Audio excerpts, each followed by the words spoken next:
Assalamualaikum warahmatullahi wabarakatuh.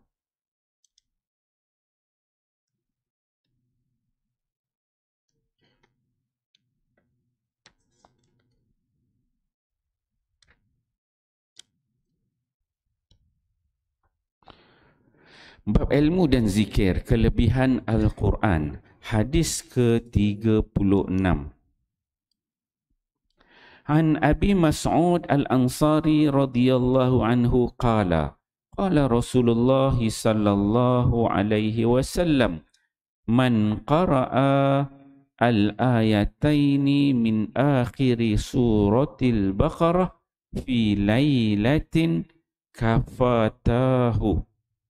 Rawahu Tirmizi wa qala hadha hadis hasan sahih bab ma jaa fi akhir suratil Baqarah. Sayyidina Abu Mas'ud Al-Ansari radhiyallahu anhu berkata, Rasulullah sallallahu alaihi wasallam bersabda, sesiapa yang membaca dua ayat akhir daripada surah Al-Baqarah pada waktu malam, maka kedua-dua ayat itu akan mencukup untuknya. Tirmizi. Keterangan, kedua-dua ayat itu akan mencukupi untuknya membawa dua maksud. Pertama, pembacanya akan terpelihara pada malam itu daripada segala keburukan. Maksud kedua ialah kedua-dua ayat itu cukup untuk menggantikan pahala qiyamul lail. Alhamdulillah tuan-tuan mulia, pagi ini kita membaca satu hadis Nabi sallallahu alaihi wasallam.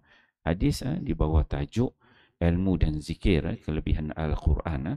Hadis yang ke-36 ini membicarakan tentang kelebihan dua ayat akhir daripada surah Al-Baqarah yang biasa kita baca selepas solat dalam tahlil kita, mana rasulu bima kan, sampai la yukallifullahu nafsan sampai habis dua ayat itu. Tak sampai pun satu muka, lebih kurang dalam 10 baris saja daripada akhir surah Al-Baqarah, menjadi amalan kita lah. Okay, hadis ini diriwayatkan oleh Abi Mas'ud Al-Ansari. An Abi Mas'ud Al-Ansari. Biasa kita dengar nama Abdullah bin Mas'ud. Abdullah bin Mas'ud satu. Abdullah bin Mas'ud yang tu dia orang Mekah. Orang Mekah, kemudian dia ikut Nabi berhijrah ke Madinah. Yang ni namanya Abi Mas'ud. Abi Mas'ud Al-Ansari. Ni bila ada ujung dia nama Ansari ni, maksud dia orang Ansar lah, orang Madinah. Abi Mas'ud Al-Ansari ni dia nama betul dia ialah Uqbah bin Amir bin Tha'labah. Uqbah bin Amir bin Tha'labah dia orang Madinah. Dia ni geng budak-budak lah masa berlakunya perjanjian Aqabah yang kedua ni, sebelum Nabi berhijrah ke Madinah, diikut sekali. Dan pada ulama disebut, dia kata kana asghara sab'ina, antara 70 orang lebih yang pergi ikut perjanjian Aqabah dengan Nabi sallallahu alaihi wasallam. Dia kata Abi Mas'ud ni yang paling kecil. Dia sebab ada budak-budak yang ikut. Ni semua umur bawah 10 tahun masa berlakunya perjanjian Aqabah kedua ni. Dan Abi Mas'ud Ansari ni dia tak sempatlah ikut perang Badar tu, dia kecil lagi lah. Tapi lepas perang itu dia ikut Nabi sallallahu alaihi wasallam. Dia juga dikenali sebagai Abu Mas'ud Al-Badri.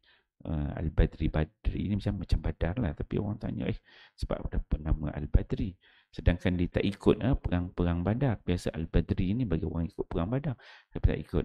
Ada riwayat menyebutkan dia ni pernah duduk tinggal dekat tepi kawasan air di kawasan Badar tu, maka dinisbahkan dia kepada Abu Mas'ud Al-Badri.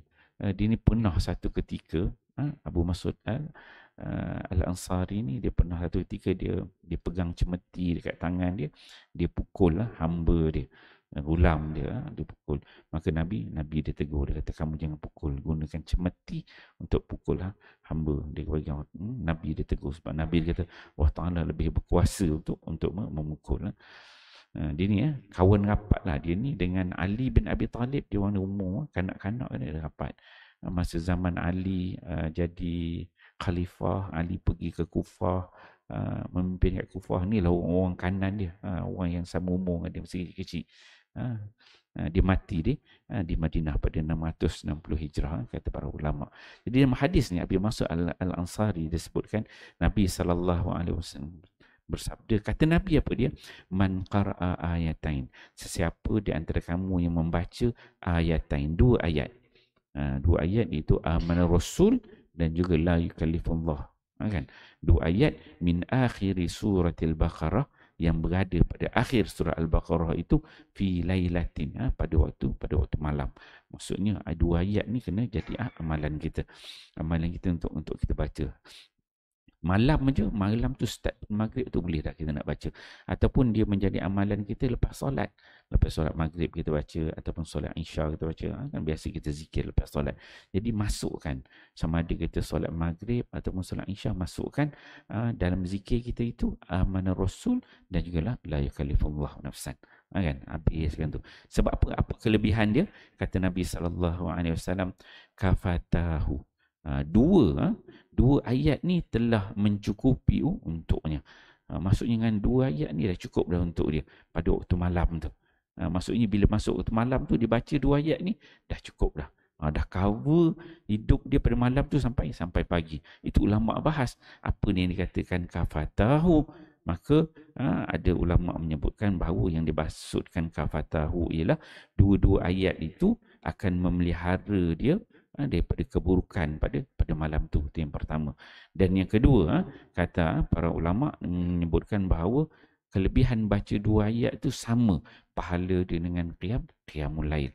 Bukanlah pula tak payah qiyamul lail kan, qiyamul lail tu bangun, tapi maksudnya dua ayat tu dah sama dia kelebihan dia dengan dia bangun malam untuk qiyamul lail. InsyaAllah tuan-tuan mulia, itu kelebihan dua ayat ni yang patut jangan kita tinggalkan, kita amalkan setiap malam.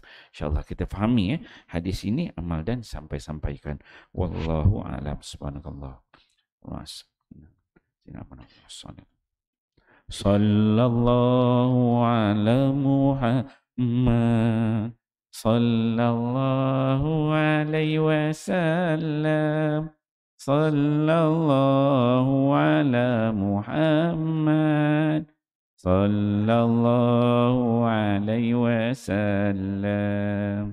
Ya Nabi salam alaika, ya Rasul salam alaika, ya Habib salam alaika, sallallahu alaika, sallallahu ala Muhammad, sallallahu alaihi wasallam, sallallahu ala Muhammad, sallallahu alaihi wasallam.